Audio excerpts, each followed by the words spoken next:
Google Sheets, Microsoft Excel, and Apple Numbers are top spreadsheet tools, but they each serve different needs. Excel is the most powerful in terms of data analysis, macros, pivot tables, and complex formulas. It's widely used in finance and enterprise settings, with deep functionality but a steeper learning curve.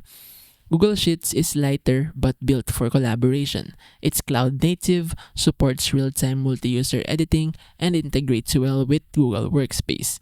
It's less powerful than Excel in analytics but wins on ease of use and accessibility. Apple Numbers focuses on design. It's user-friendly and visually clean, great for creating presentations or casual data work, but lacks advanced functions. If you need raw power and full control, go with Excel. For collaboration and speed, Sheets is better. And for simplicity with visual flair, Numbers is ideal for Apple users.